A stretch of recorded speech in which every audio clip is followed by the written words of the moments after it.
en tout cas les 4 premiers pour devenir dans l'élite des 16 meilleures catégories de français. Il y a Olivier As, le Cavaillonnet là-bas à l'intérieur qui se fait dépasser à l'extérieur par Timothée, non, c'est à la voie, excusez-moi, le numéro 84 a pris le 64 plutôt, c'est Guérin Charles de Saint-Jean-d'Angely, c'est le copain Picard, il est en première position. Olivier As se porte à la 3e, toujours, ils ont rendu le cours de Laïc est là-bas à l'extérieur avec le team Trek en 3e position maintenant, mais oh, il y a Tricard est à l'extérieur, je n'avais pas vu Tricard, il va refaire l'intérieur pour peut-être se qualifier.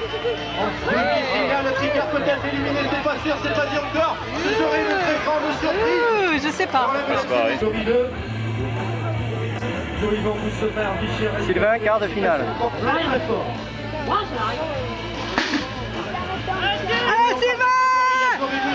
Il y a Casso qui a pris la première position avec évidemment son numéro 80 et les couleurs Reynolds. Il nous vient de Normandie. Il va peut-être se qualifier pour les demi-finales. Je dis toujours peut-être parce que tant que la ligne d'arrivée n'est pas passée, eh ben on n'est pas qualifié. Premier 80, c'est Casso. Le numéro 54 occupe la 2e position. C'est Dio Yvan des Grands Normandie. Ça nous fait 2 pilotes de la Normandie aux 2 premières positions avec les couleurs Robinson en 3e position. C'est le numéro 27 et le numéro 27 c'est Boussemar Olivier. Il va se qualifier pour la demi-finale peut-être. Il y a Dorémis en 4e position, le numéro 83. Yvon David de Massy en Ile-de-France va tout tenter pour remonter. Avec un très bon départ de Michel Lavandais, alors que Pierre-Henri Saut se prend la roue de Michel Lavandais.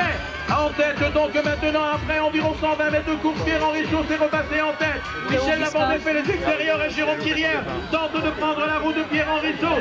Alors ça avance de plus en plus vite maintenant. Toujours en tête Pierre et Jérôme Quirière. Il reprend maintenant la tête de l'opération.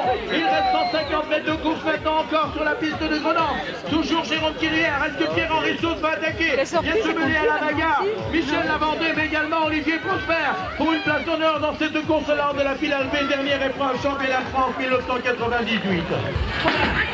Allez, c'est parti. Je sais qu'il tient à cœur à son allié de remporter la victoire sur la piste de Grenoble de cette manière. Il aurait remporté toutes les épreuves du championnat de France 1998. Alors pour l'instant, son allié est en première position. Derrière, c'est une tenue GT avec Laurent Bout, bien sûr, et Denis Labigan occupe la 3e place. Michael Deldic est en 4e position maintenant. Et Camille Pelleau en 5e retour à la tête de la course. Et je sais que Thomas Allier a l'intention bien sûr de remporter cette dernière épreuve de telle manière et de telle sorte qu'il aurait remporté toute la victoire, toutes les épreuves. Alexis Laurent est complètement à l'extérieur là-bas. C'est Jean-Christophe Ricard qui a pris un bon départ alors qu'un Robinson tente de prendre la roue. Elia Jaïdi donc en 2e position. Alexis Laurent tente de faire les extérieurs pour accrocher la roue de Jaïdi. Jean-Christophe Ricard est toujours en tête alors que la 4e place est combattue maintenant par Joe Yvan du club des Bleus en Normandie. On va bientôt aborder l'avant-dernière ligne droite. C'est toujours Jean-Christophe Ricard qui mène la danse. Alexis Laurent est en 2e position. La 3e et la 4e place sont encore en bataille avec toujours le Robinson. Jaïdi Samido de Seine. Et pour la 4e position, il s'agira du numéro 54, Yvan Dio. Manchelot, Tivol, Philippe de son prénom. Dorémus, Timothée,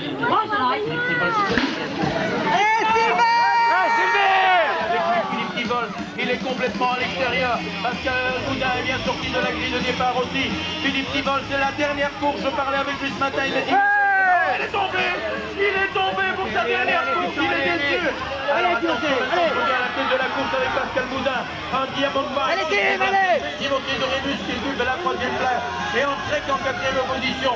Et depuis je ne vois pas de Trek sur ma liste. En tout cas, le leader pour le numéro 80, c'est Casso Sylvain du club de Caen en Normandie. Casso Sylvain du club de Caen en Normandie, côté Pascal Boudin 2e et ensuite en 3e position, c'est notre ami Jean Renaud. De Blagnac en Pyrénées. Mais je suis un peu triste pour notre ami bien sûr là-bas, Philippe Tivol. Peut-être mesdames et messieurs que si on lui fait un tonnerre d'applaudissements à Philippe Tivol, quand il nous avait vivre durant des années un spectacle merveilleux, Monsieur Philippe Tivol. Et voici maintenant le championnat de France, catégorie homme, catégorie 2.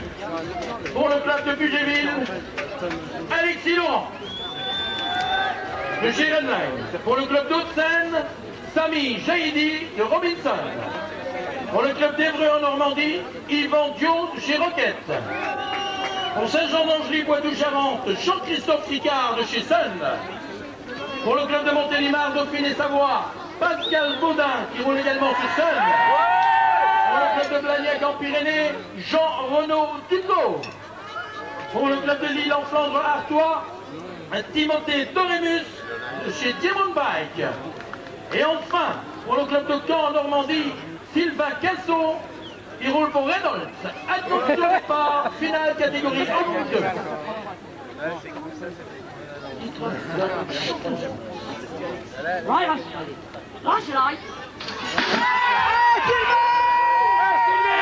Avec un bon départ en l'occurrence de la part de Jean-Christophe Ricard, d'Agent Dancy. Jean-Christophe Ricard va-t-il faire le doublé? Il était vainqueur en cruiser hier. Il va peut-être également faire le 20 pouces d'aujourd'hui. Ce sera absolument fantastique pour le retour de Jean-Christophe Ricard dans le milieu du bord du sport du cross. Et en tout cas, il a pris la tête des opérations en maillot grec en deuxième position là-bas. Nous allons découvrir Jean-Christophe Ricard toujours en tête.